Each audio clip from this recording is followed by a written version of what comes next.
They say this prison is officially closed. They say it has been empty for decades, a monument to forgotten cruelty. But every night, I hear a faint scratching sound from below, a rhythmic whisper against stone. It feels far too alive. This is not just an abandoned building. This is not just concrete and rusted steel. Something still moves down there. Something breathes, and it knows I am listening. It knows my name. My name is Arthur Finch, and I am a journalist. Or rather, I was. Now I am just a man with a microphone and a terrible gnawing curiosity. My blog, Forgotten Echoes, used to focus on urban decay, the beauty in the forgotten places. But then I stumbled upon a cold case, a series of disappearances from Blackwood Penitentiary, a maximum security prison shut down abruptly in 1969.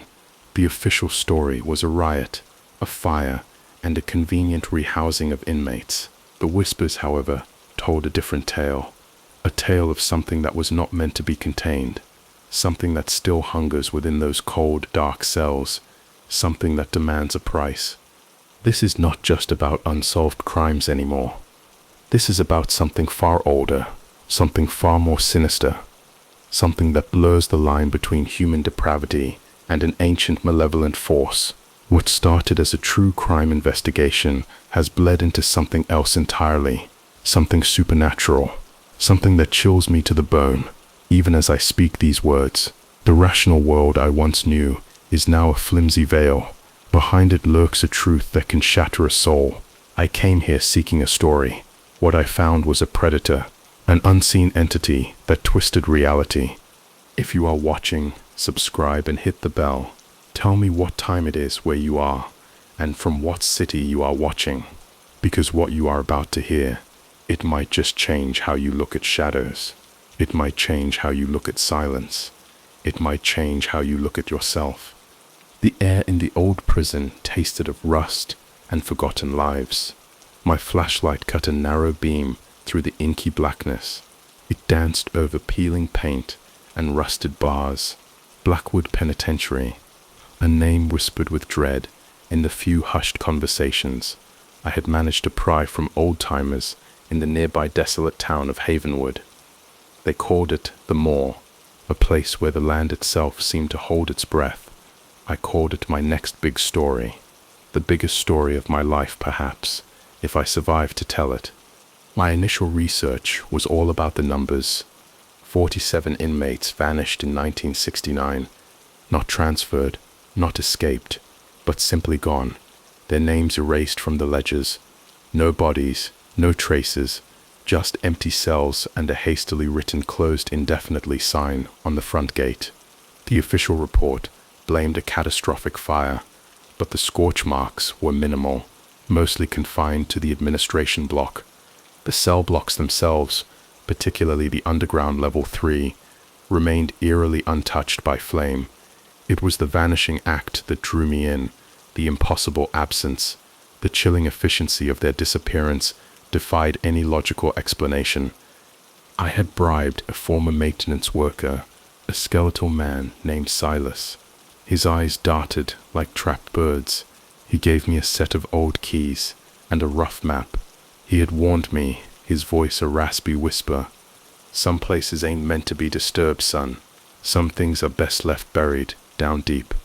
I had dismissed it as an old man's superstition, a convenient tale for the locals. Now standing here, deep within its cold embrace, I was not so sure. The silence was the first thing that struck you. A heavy, suffocating silence that pressed in on your eardrums. It was not just an absence of sound. It was an active presence, a void that swallowed every creak of my boots, every shaky breath. It felt like the very air was holding its breath, waiting. My primary focus was level 3, the supposed supermax wing, built entirely underground. Local legends hinted at something being held there, something that even the most hardened guards feared, something that had no name. I found the entrance, a heavy steel door, surprisingly unlocked.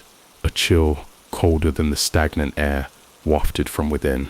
It smelled of damp earth and something else, something metallic and deeply unsettling, mixed with wet concrete.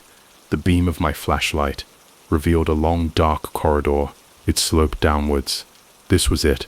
This was where the answers, or perhaps the ultimate horror, awaited. The descent was a plunge into utter blackness. The air grew colder with each step. I shivered, not from the temperature, but from an undeniable sense of foreboding. This place felt ancient, more than just a forgotten prison. It felt like a living, breathing tomb, and I was walking right into its maw. The descent into level 3 was a journey into an older, more primal darkness. The air grew heavier, the silence more profound. My boots echoed unnervingly on the concrete floor, the sound swallowed almost immediately by the oppressive stillness. Each step felt like a trespass, a violation of something that preferred to remain undisturbed. The deeper I went, the stronger the feeling of being watched became, a prickling sensation on the back of my neck. It made me constantly glance over my shoulder, half expecting to see a hulking shadow or a pair of glowing eyes. But there was only darkness, a pervasive, suffocating blackness that seemed to have a weight of its own. My original plan was simple: document the decay, photograph the cells, maybe find some forgotten inmate files. I imagined uncovering a corrupt warden, a botched transfer, a mass escape covered up by a lazy bureaucracy. I envisioned a neatly tied up true crime exposé. The truth, I was beginning to realize, was far messier, far more formless. The map Silas gave me was faded, almost illegible in places, but it clearly marked a section as solitary, undisclosed. That was my target. The names of the vanished inmates, 47 in all, haunted my thoughts. I pictured their faces, imagined their last moments.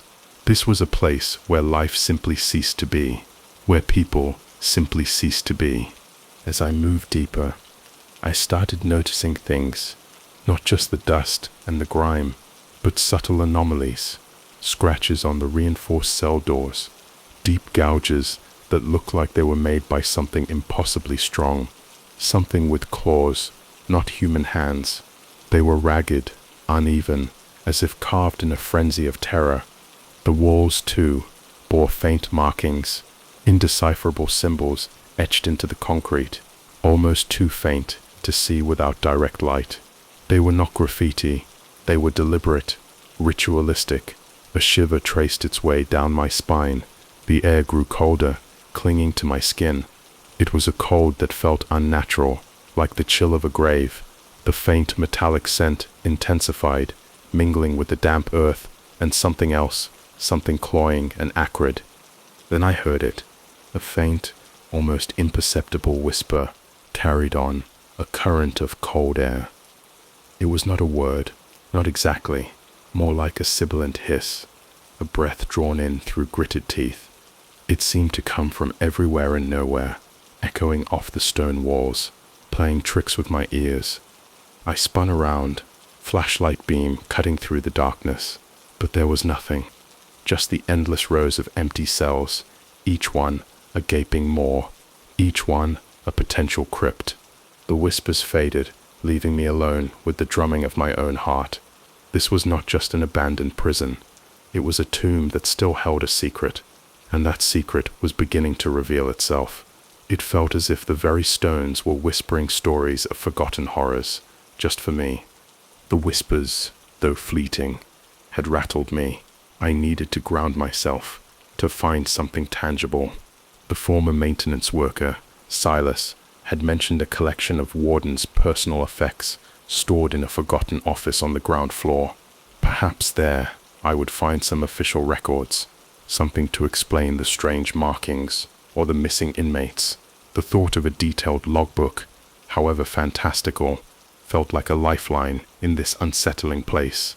I needed a rational explanation, a concrete piece of evidence to counter the rising dread that now gnawed at the edges of my composure.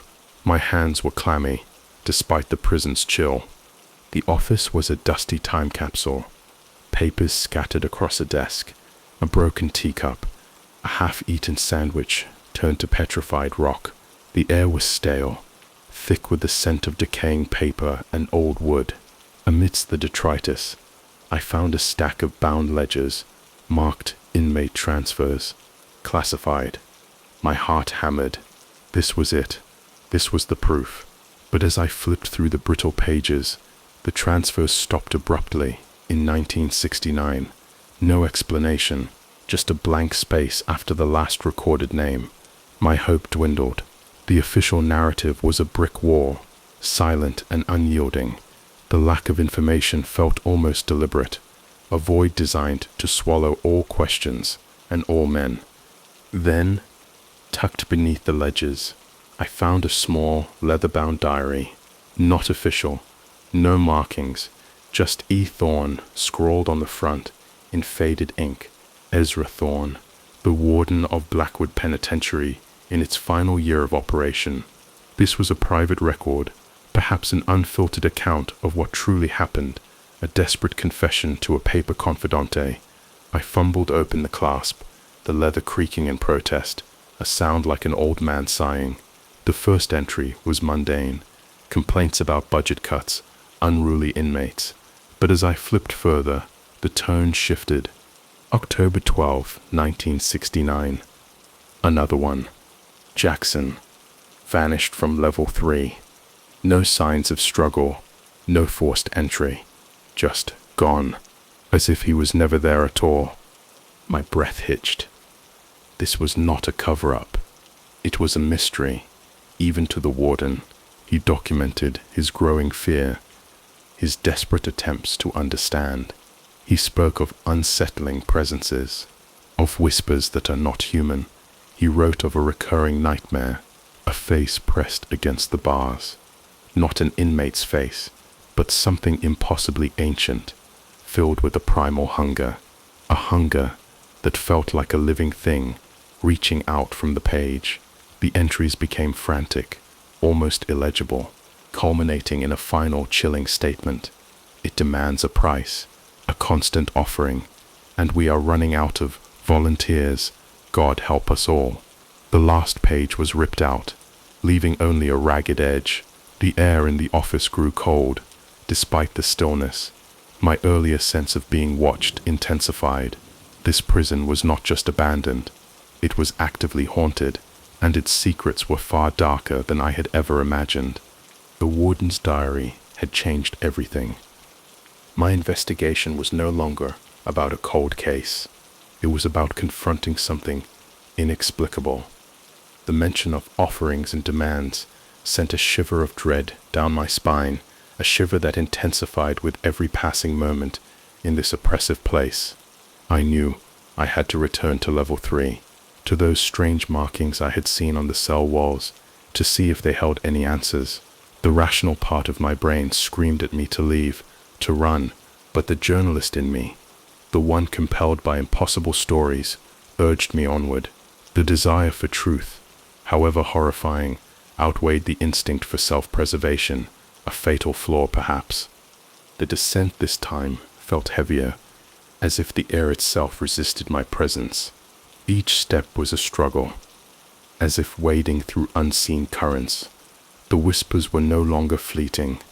They were a constant, low thrum, like a distant, distorted chant, growing louder, more insistent. It was then that I noticed a subtle detail I had missed before. The symbols were not just etched into the concrete, they were accompanied by faint reddish-brown stains, almost invisible in the dim light. I scraped a fingernail against one. It was dry, flaking, but the color was unmistakable. A grim, dark shade. The horrifying realization made my stomach churn. The metallic tang in the air grew stronger, like old iron. My flashlight beam played over the symbols. They were not any language I recognized. No runic, no ancient script.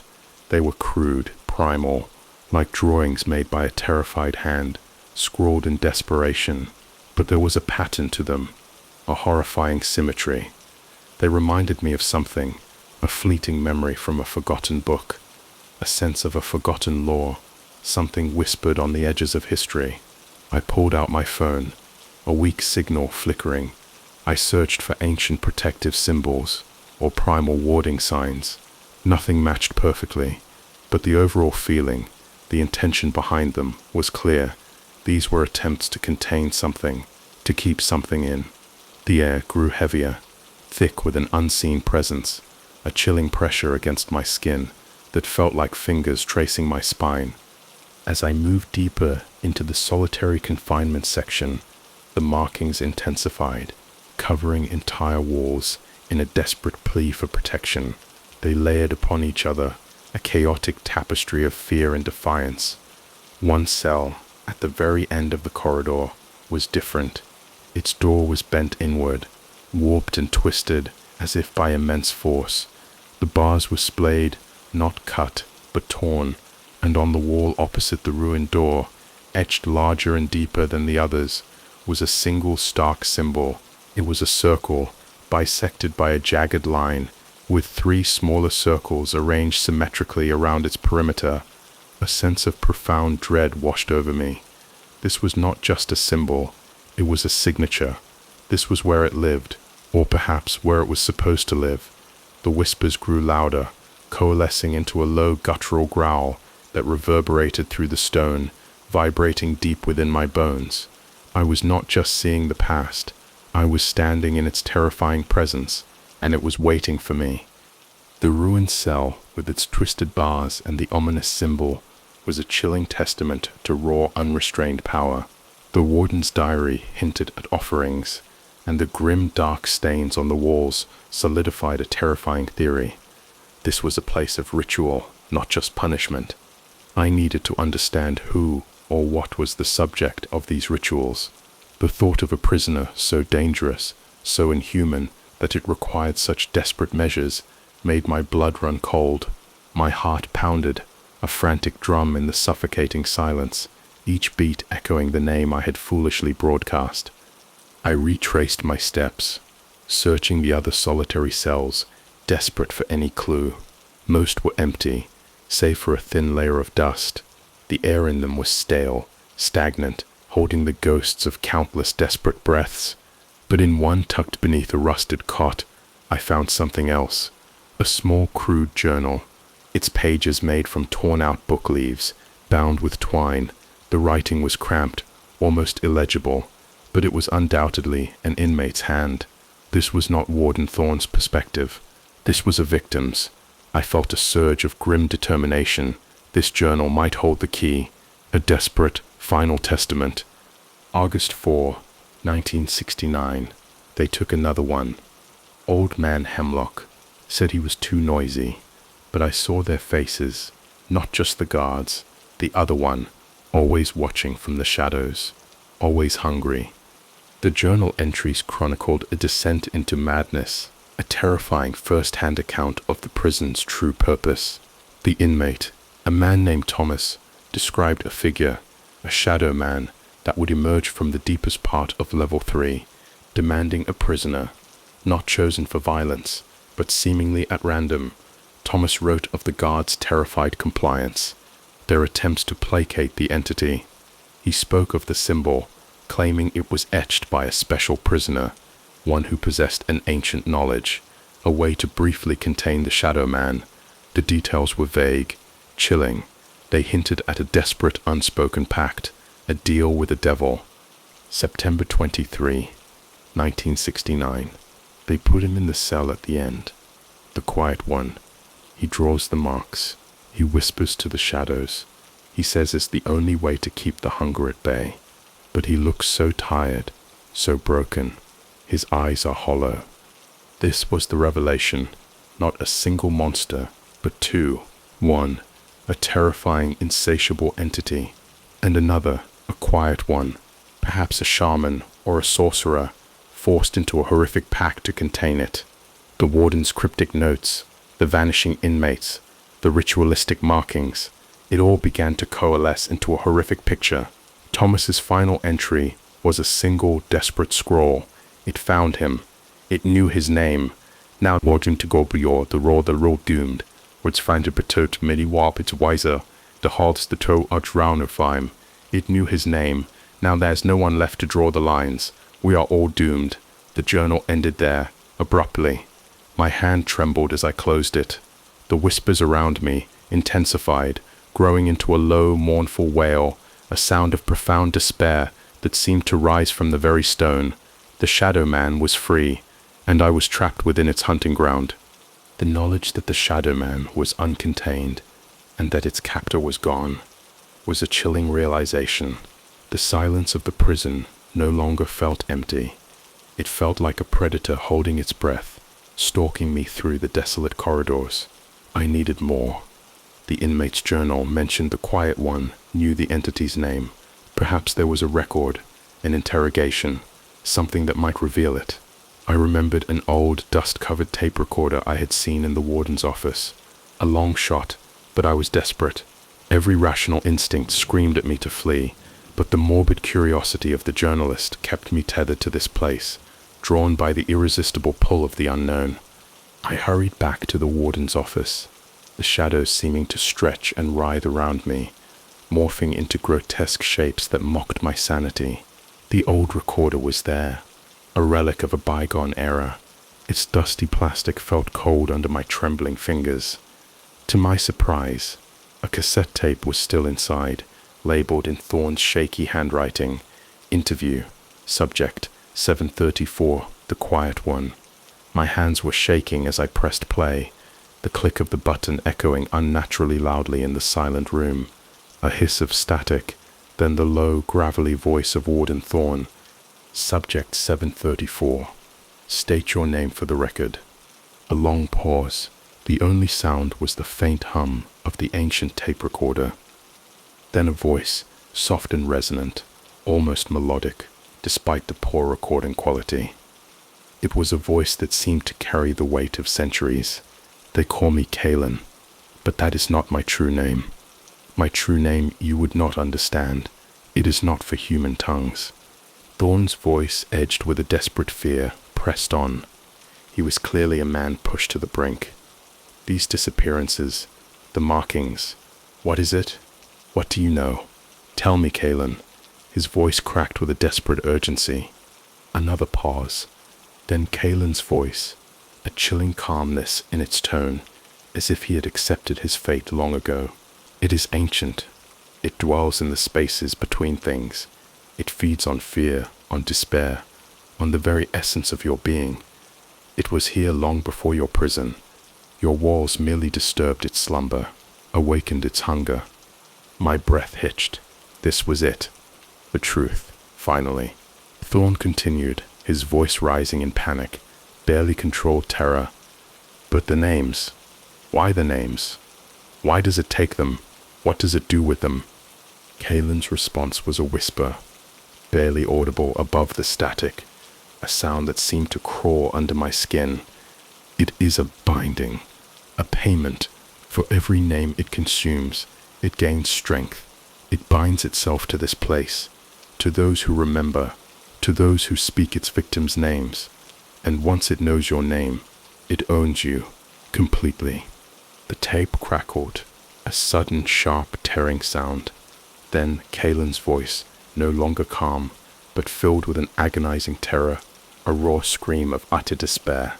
"No, not him. He knows my name. Stay back."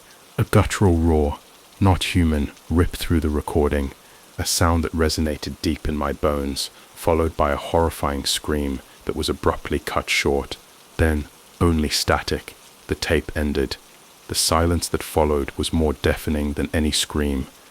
I froze, the blood draining from my face. It knew names. It owned you. And it knew Kalen's name. I looked down at my phone, my blog, my public profile, my name plastered everywhere. Arthur Finch. A cold dread seeped into my bones, a creeping paralysis. The silence of the prison was no longer a predator holding its breath. It was waiting for me. Every instinct screamed at me to run, but where could I go? It knew. The implications of the tape recording were terrifying. The entity, this shadow man, did not just consume lives, it consumed identities, names, and I had just broadcast my own name to whatever lingered in this cursed place. The air in the warden's office grew colder. The shadows seemed to deepen. I could almost feel its presence. A hungry void just beyond my perception. A hungry void just beyond my perception. A suffocating pressure built in my chest, making it difficult to breathe, as if the air itself was being siphoned away. I had to get out, but first I had to confirm one last thing. To fully understand the scope of this horror, the solitary, undisclosed section of level 3, where the ruined cell was, if Kalen, the quiet one, was the one trying to contain it, then perhaps his cell or the area around it held some final desperate attempt at a warding, a hidden clue, a last desperate message from a man who had faced the unimaginable. My legs felt heavy, but a perverse sense of duty, or perhaps a rapidly growing madness, drove me forward. As I descended into level 3 again, the whispers intensified. No longer just a low thrum, but a chorus of distorted voices, like 1,000 anguished breaths, swirling around me, caressing my ears, slipping into my mind. They seemed to come from the very stone, from the air itself. They were not words, not in any language, but a cacophony of despair and hunger, a symphony of lost souls. My heart hammered against my ribs, a frantic drumbeat in the overwhelming silence. My flashlight beam danced erratically, revealing nothing but oppressive darkness and the endless rows of cells, each one a silent witness to horrors beyond human comprehension. My flashlight beam danced across the walls of the solitary cells. The symbols were everywhere now, thicker, more desperate.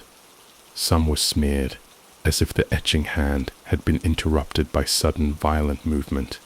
As I approached the final cell, the one with the twisted door, the whispers coalesced. I could almost make out individual sounds, faint scratching, the drag of something heavy across the floor. The metallic scent was now overpowering, a cloying, heavy reek that made my stomach clench. The air grew perceptibly colder, a sharp, biting cold that felt like ice in my veins. Then I saw it. On the wall inside Kalen's ruined cell, beneath the large crude symbol, was a series of smaller, almost microscopic etchings. It was not a language, but a complex diagram, a pattern of interconnected lines and circles. It looked like a map, a schematic of the prison itself, but with key points highlighted, and in the center of the diagram, in a place corresponding to the very deepest part of level 3, was the large, jagged symbol I had seen earlier, surrounded by a series of desperate crosses. This was not a warding, it was a trap, a plan to contain it, perhaps even destroy it, by binding it to the very structure of the prison, by turning the entire building into a cage. But it had failed. The whispers surged, no longer just in my ears, but inside my head, a jarring cacophony of sound. A cold, unseen presence pressed in on me, suffocating, chilling me to the bone. It knew I was here, it knew my name, and it was coming. The diagram etched into Kalen's cell wall filled me with a desperate, new understanding. This prison was not just built over something ancient, it was built as a part of it, a mechanism for its containment, or perhaps its feeding. The crosses on the diagram, the names Thorne mentioned, the vanishing inmates, they were offerings, sacrifices to keep the entity from breaking free entirely, and Kalen, the quiet one, was trying to stop it, to bind it with a forgotten magic. He failed, and now I was standing in the very heart of its domain. The air crackled with a malevolent energy, a sickening scent of ozone and something acrid, a burnt and bitter smell filling my nostrils. The very walls seemed to hum with a dark, resonant power. The whispers were a relentless assault now, a maddening chorus of agony and hunger. They clawed at my mind, trying to tear through the last vestiges of my sanity. I could feel its presence, a suffocating pressure against my skin, a freezing cold that seeped into my bones, a cold that felt like 1,000 tiny needles.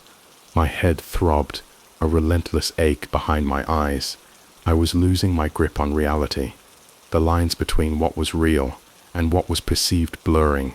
The fear was a living thing, a cold tendril coiling around my heart. My vision blurred at the edges, and the oppressive silence now roared with phantom sounds, the screams of the 47 lost souls. Then, something shifted. Not a sound, not a visual, but a feeling. A cold, wet touch brushed against my ankle, then retreated. It was a sensation of decay, of something slimy and ancient. I spun around, flashlight beam darting, but saw nothing, just the flickering shadows that danced mockingly on the walls. My heart hammered, a frantic bird trapped in my chest, threatening to burst free. I was no longer alone in this place. The entity was here. It was close. I could feel its breath, icy and fetid, on my skin, though no actual breath existed, only the chilling impression of it. I forced myself to move, to examine the cell floor more closely. My journalistic instincts, however frayed, still held some sway. The dust here was thicker, undisturbed for decades, but beneath a thin layer, I saw it. Not human remains, not a body, but something far more unsettling. Scattered across the floor were fragments of bone, small and brittle, intermingled with rusted pieces of what looked like old shackles. These were not just bones, they were shattered fragments, remnants of what was utterly consumed, and amongst them, glinting faintly in the uncertain light, was a tarnished silver locket. It was intricately carved, with a delicate, almost floral pattern, a stark contrast to its grim surroundings. I carefully picked it up, my fingers brushing against the cold, smooth metal. It was old, clearly an heirloom, and inside, tucked behind clouded glass, was a faded photograph. A young woman, her smile gentle, her eyes full of warmth, a face from another time, another life, now reduced to this. This was not Kaylin, not an inmate. This was a memento, something held dear, a piece of a life violently taken, brutally ended. A wave of nausea washed over me. This was the true horror, not just the monstrous entity, but the humanity it consumed, the lives it extinguished, leaving behind only these cruel, silent remnants. The locket was cold in my hand, a chilling connection to a past tragedy, and a terrifying premonition of my own fate. It felt like a warning, a final scream from the forgotten, now passed to me. The locket in my hand felt heavy, a cold metallic weight that symbolized the grim reality of Blackwood Penitentiary. It was not just a place of confinement, it was a mausoleum, a charnel house where lives were consumed and identities erased.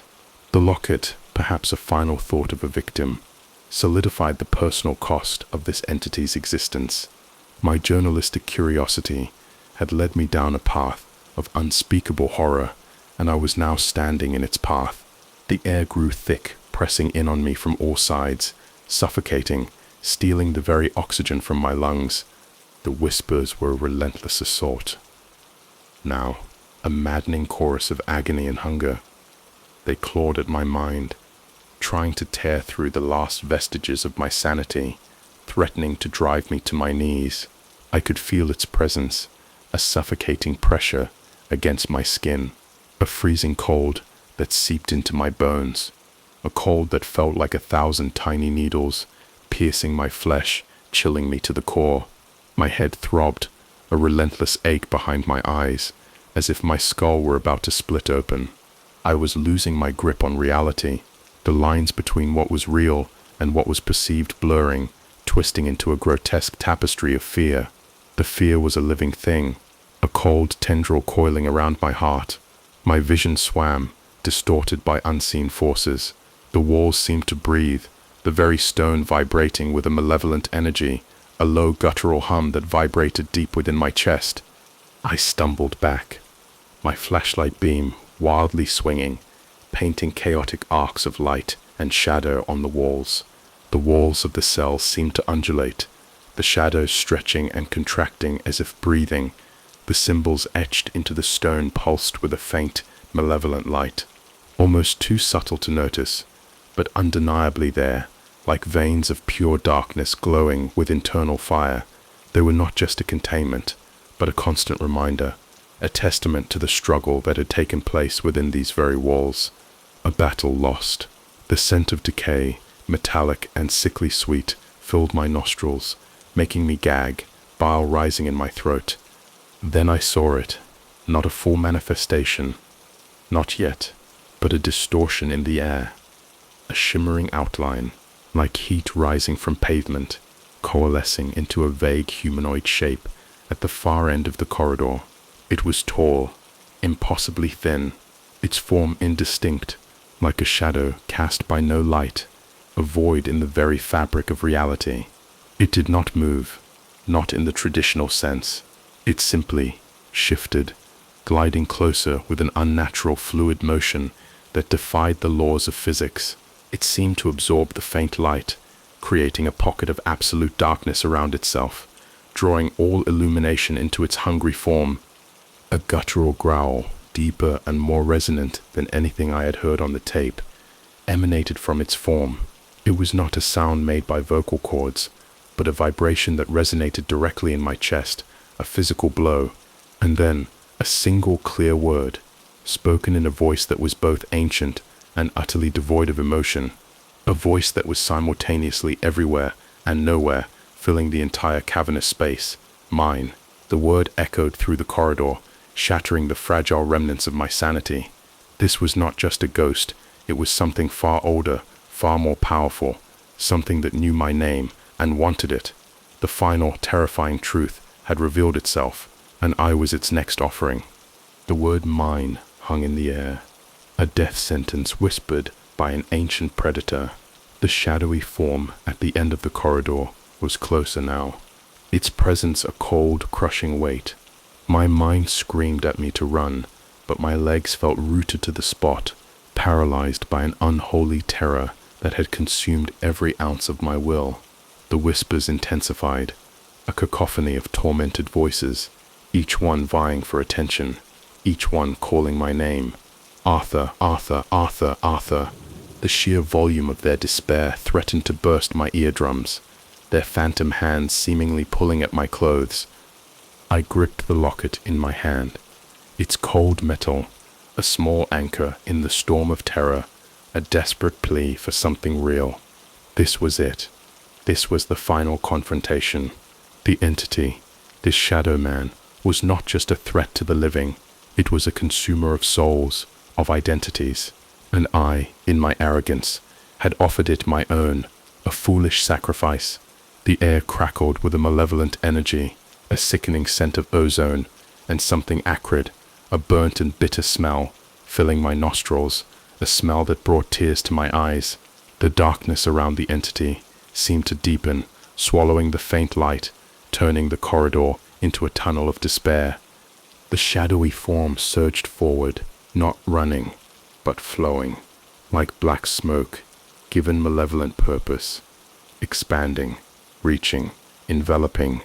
It was indistinct, yet terrifyingly present, its edges blurring, its form shifting, as if it was composed of pure darkness, a living void.